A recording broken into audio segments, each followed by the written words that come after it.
Assalamualaikum. Good evening to everyone. This is Daniel there.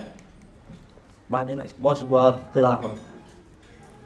I just want to say a few words on this great wedding reception of Dahlia and BINYAMIN.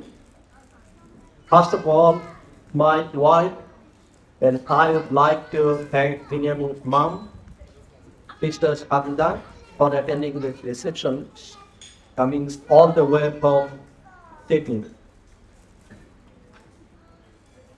We would also like to thank BINYAMIN's dad, who could not attend because of his work commitment to Nigeria. But we hope that he is virtually attending the ceremony.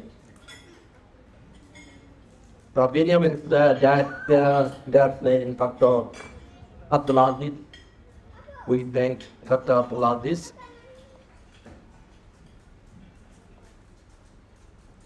Bye. We'd also like to thank all the four brothers of BINYAMIN and his only sister, Zia, and her husband for running all the way from Bindran. Two of BINYAMIN's brothers are married. We'd like to thank their wives, Juraidia and Samantha.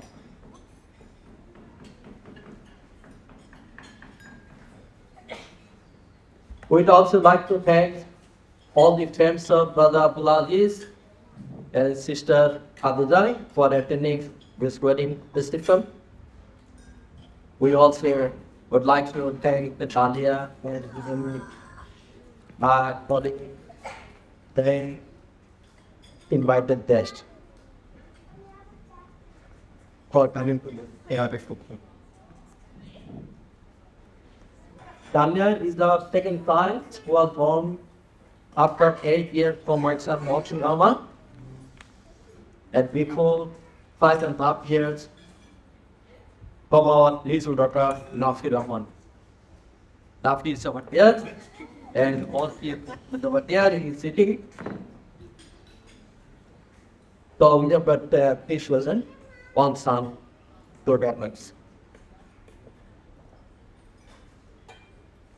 We migrated to Australia and passed in Melbourne to 1988. Then Dahlia's mom got pregnant after coming to Australia. We now take home actually Bangkok in Thailand. I was the way master to living there after the master, which would be PRs, permanent residency. Then we will go to Melbourne. As I said, after coming here, Dahlia's mom got pregnant, so we could stay Dahlia is totally later. On 25th of January 1989, Dahlia's mom was taken to Melbourne Hospital for delivery. At that time, I was working in a government department in Sabah. Dahlia's mom was taken to the delivery room. Mohsin, my son, and I were waiting in an incubator room. Few hours later, the nurse came to the incubator room and requested me to come to the delivery room. I was worried. I was thinking myself, and I was asking myself, is there anything wrong? Why nurse is asking me to come to the delivery room? Because in our culture, it is very unusual for the husband to stand beside the wife during the delivery. I started to work towards the delivery room. Before entering the delivery room, I heard my wife yelling at Dahlia. I thought Dahlia must have done something wrong. After getting into the room, I noticed Dahlia was not born here. Then I realized her mom was sitting at Dahlia because she was not, she was too slow to come up. So this is too long to come out. So Dahlia's mom was pregnant and yelling at Dahlia. After a while, Dahlia came out and her mom got me there. She was not yelling at Dahlia anymore.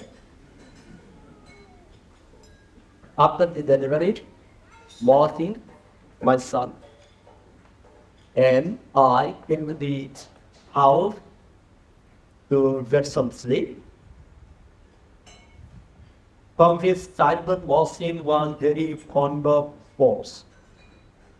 He was wishing for a baby boy as his sports partner.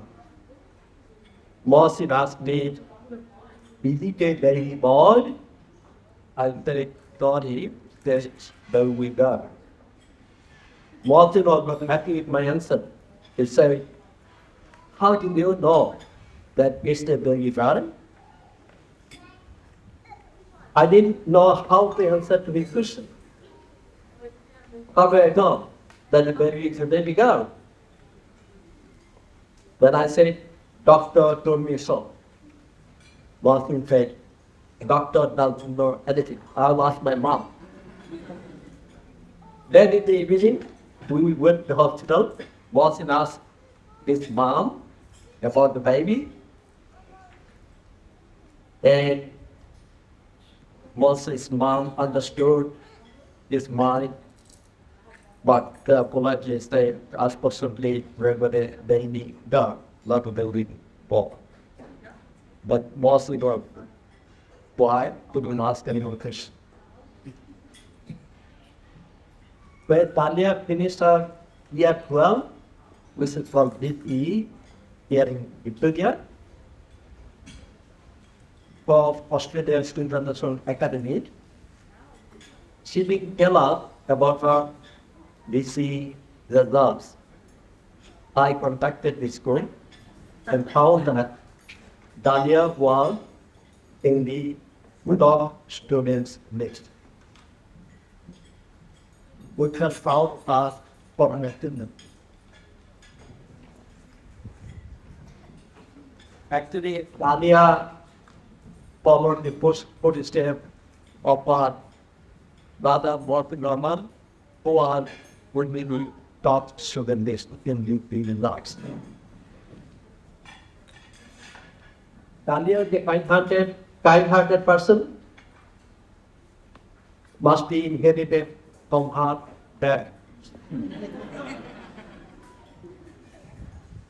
She has the top corner for the poor people around the world. She has helped the poor people in Middle East, Africa, and Bangladesh. Dahlia was actively involved in various community activities, even when she was a student. Her contribution in community was well recognized through a newspaper article.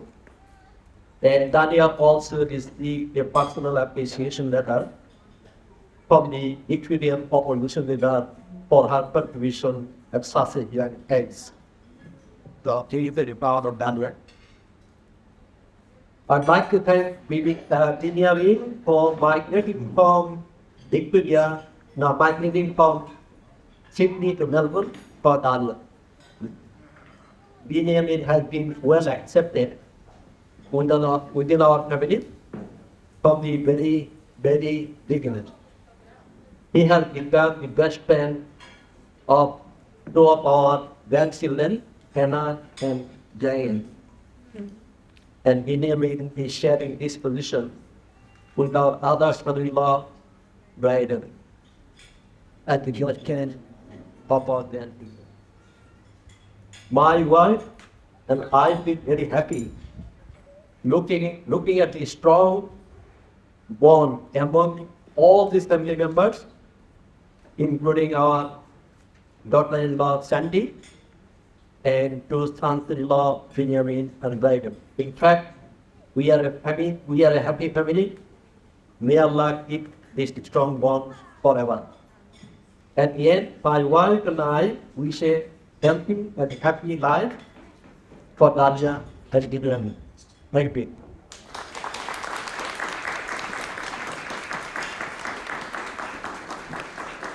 What a beautiful speech.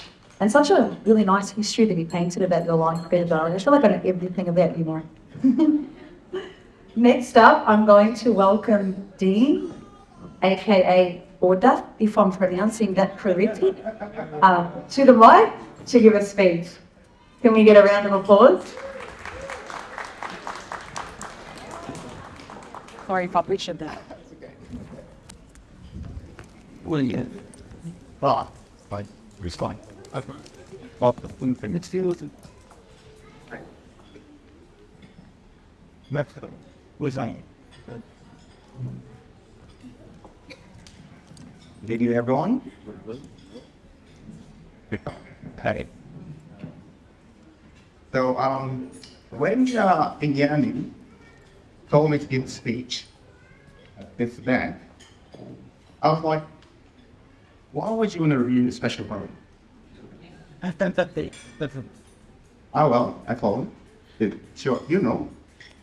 He quickly pointed out to me that I was actually spreading, and I was like, same thing. Your life, as you know, is over. So anyway, I apologize for whatever I'm saying, everything was said today, okay, in fact. Okay, so, as some of you may know, and I guess some of you don't know, I am BINYAMIN's oldest sibling. We are 5 boys and 1 girl altogether. And I want to say that BINYAMIN has always been the bravest, smartest, funniest, most sensible, most... I can't read the writing, man. What's going on? Yeah.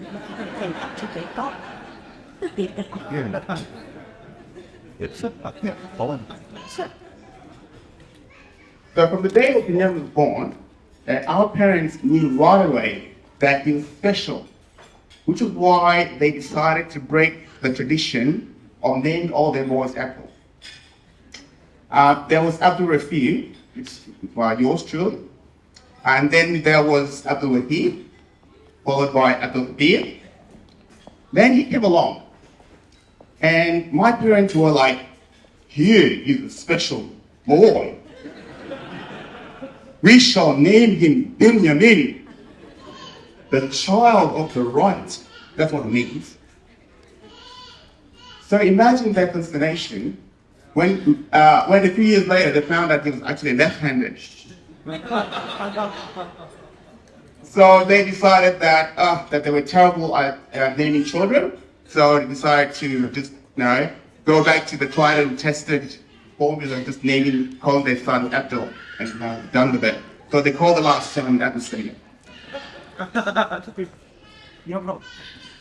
Now you might have noticed that I used the word was, and that's because earlier this year I changed my name to Salahuddin. So when I was introduced, I was introduced as Dean, not as Abdul, because I wanted to feel special too. You know, Mummy, did you hear that? I wanted to feel special too. By the way, BINYAMIN, okay, I can categorically confirm that you were not adopted. You might have been stolen as a baby. You still can't rule that out yet, but you were not adopted. Okay, all right? So set your mind at ease. So growing up, you can probably imagine how insufferable BINYAMIN was. Now the special one and all that. No, but no, I'm kidding, of course, right? Was quite a sweet boy. He was quite humble, quite respectful. He grew up to be tall, dark, and handsome. You know, like his big brother? Minus the tall and handsome. He was also very athletic.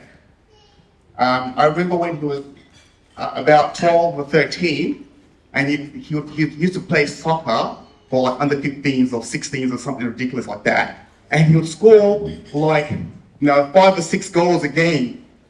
And he'd go home and tell everyone. 20 years later, he's still doing that. Everyone he meets just tells them. In fact, I think that was the pickup line he used in DAHLIA. When he came, Binyamin came to me and told me he was ready to get married. I told him, wait,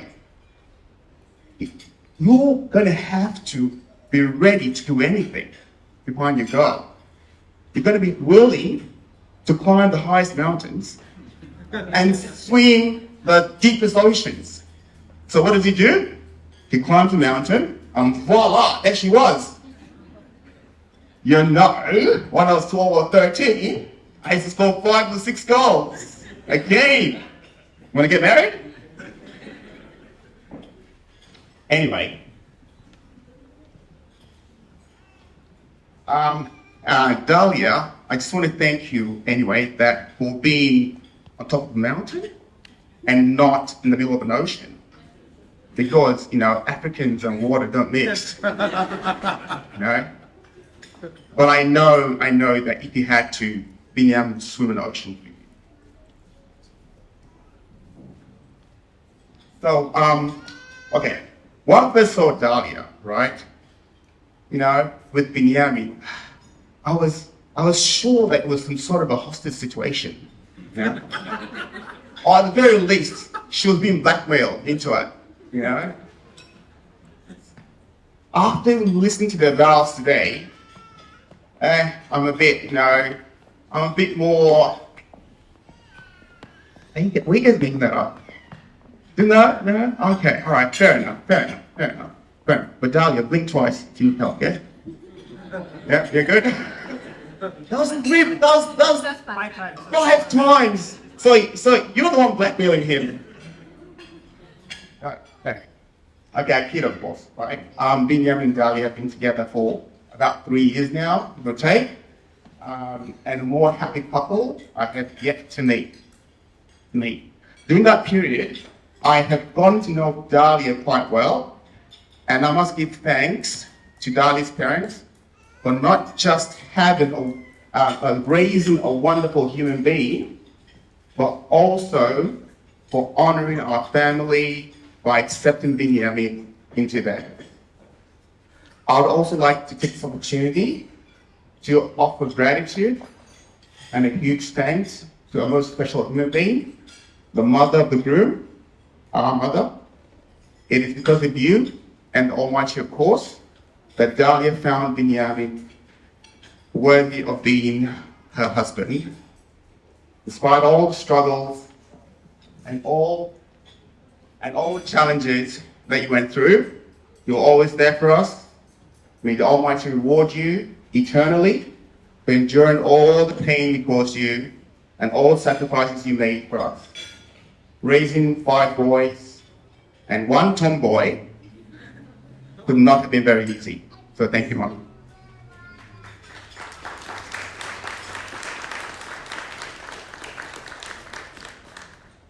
Finally, let me end my speech with a few words of advice for the happy couple. Marriage is a wonderful thing, but it takes work. You cannot assume that the love you have for each other right now will always be the same. Life is complicated, and human beings even more so. You both have to work hard to ensure that your marriage remains strong. There are a lot of things that will drain the love out of your marriage. You have to keep doing things that build it back up. The key to a successful marriage, in my opinion, is to be selfless. Give as much of yourself as you can. Be willing to compromise, but give each other always. remember, if you have to choose between being right and being kind, always choose kindness. I'll give a quote from the Holy Quran. As many of you know, the couple were Muslims. In the Holy Quran, Allah says, and among His signs is that He created for you mates from among yourselves, that you may dwell in tranquility, and He has put love and mercy between your hearts. Indeed, in that are signs of those who reflect. My prayer for you today is that your hearts are always filled with affection for each other, and that you always find a way to resolve any issue that arises between you. May the Almighty Allah bless you with everlasting happiness. Please join me in wishing the happy couple all the goodness in the world, to the bride and groom.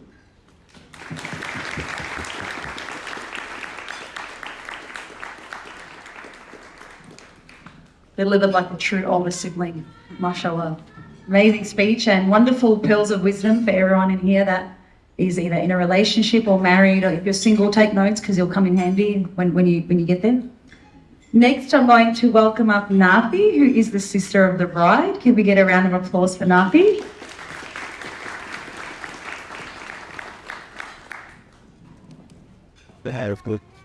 Good evening, everyone, and thank you, Iman, for the lovely introduction. I have to start off by acknowledging how incredible everyone looks tonight. I hope everyone has been having a wonderful time so far in witnessing and celebrating the beautiful union and blend of different cultural backgrounds. Although all weddings are unique and wonderful, I do think the extra spice in food, dress, and dance makes this wedding a little more special. Dahlia and Vinny have managed to create the perfect fusion wedding, and I think we can all agree that we're thankful to be a part of it. Growing up as a younger sibling, my likes and dislikes were greatly influenced by what Dahlia was interested in at the time. From Craig David to her 90s inspired wardrobe, I was particularly in awe of a top she had that said, "Got flavour?" with a question mark. Eventually and thankfully, I found my own style, but I do recall admiring some of Dahlia's questionable fashion trends during her teenage years. Although my sister and I have become very different individuals, there are still some interests we share today from when we first developed them together. One of those memories includes rewatching movies on DVDs, our favourite ones being Mulan and She's the Man. If you ever invite both of us for movie night and play either of these films, expect to hear us in sync as we read the movie lines out loud, but I can't promise we'll be equally as synced with the musical parts of Mulan. Although we grew up in the same household, there is great contrast in our identity. There's always that one sister who gets excited about planning every aspect of a wedding, and one that doesn't. In short, Dahlia wears her heart on her sleeve, and I wear it on my foot.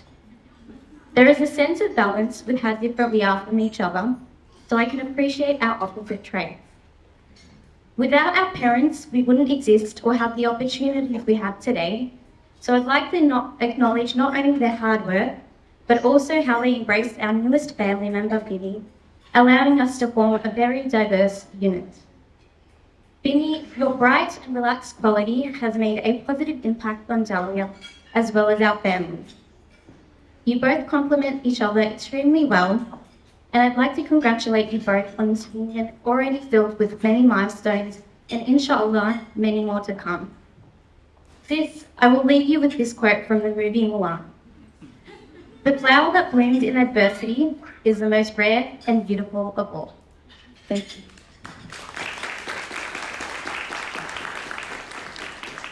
Beautiful speech, Nafi. For our last speech for the night, I'm going to welcome Adam, who is a long-time friend of the groom. Can we please welcome Adam to the stage?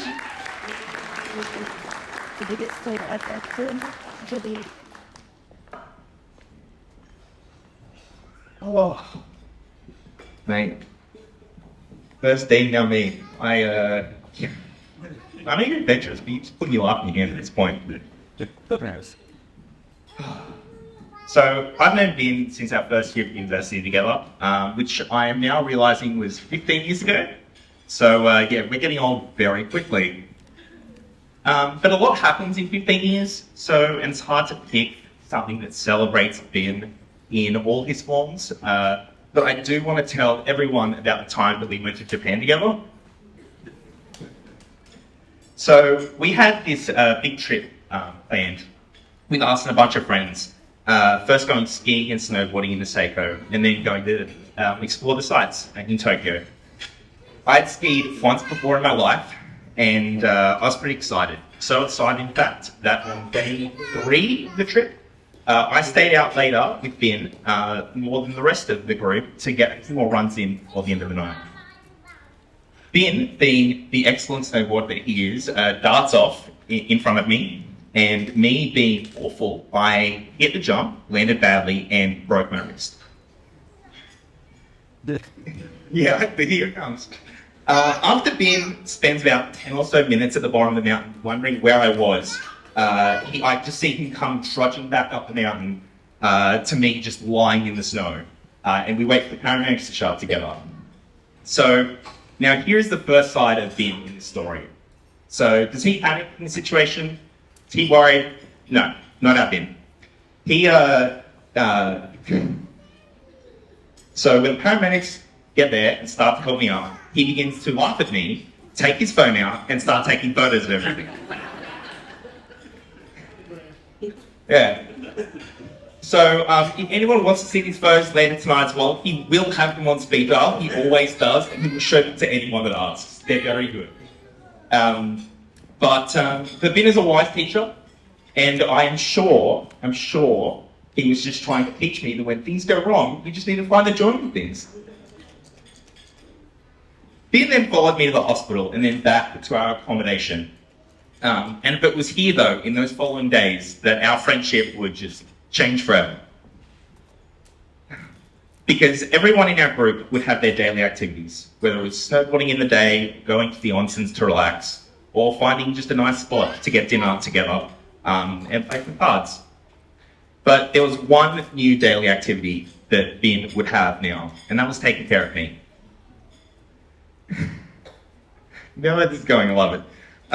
Because this is the second side of being in the story. Because every morning we would wake up, get ready for our day, and for me, in my new cast, I, like a 4-year-old boy, would stick his foot out, and Ben would have to be my mum and bend down and tie my shoelaces. So, Ben did whatever he had to do to look after me in that time and to make sure I was okay. And I think we've all seen that side of Ben before, where whether he's going to help someone move, he's checking in on a friend, or he's tying someone's shoelaces up, Ben will always be there for people. Ben is so there for people. In fact, this story has a part 3 where I get home and want to talk to my partner's parents about getting engaged, and in a cast I couldn't drive, so Ben drove me 3 hours return to make sure that could happen. And I had to cut that for the story for time. But I need to pause here for a minute and just switch gears, because if I just keep talking about how great Ben is, it is going to go to his head, and nobody in this room needs that. No, we don't. But seriously though, I do remember Ben telling me meeting Dahlia for the first time, and I think like everyone knew that this was incredibly special at the moment it happened. And even though I've not nearly had the same amount of time with Dahlia as I've had with Ben, something that has consistently blown me away is that somehow Ben has found someone that shows such incredible love, warmth, and openness to everyone she meets. That honestly might even eclipse Ben's own trace himself. I think the best thing that we can hope for when we talk about relationships in any form is that we don't necessarily have to change people in the relationship, but the relationship brings out the parts of us that we wanted to see more. And seeing the qualities that Ben and Dahlia share be enhanced by one another, and seeing the love that radiates from them both, even when Bin is being a little too cheeky for his own good. I can see that you are both perfect examples of that. And that's certainly worth celebrating in a toast. So if everyone can just quickly grab a glass. So to Bin and Dahlia, and bringing the best out in each other. Just love you guys. What?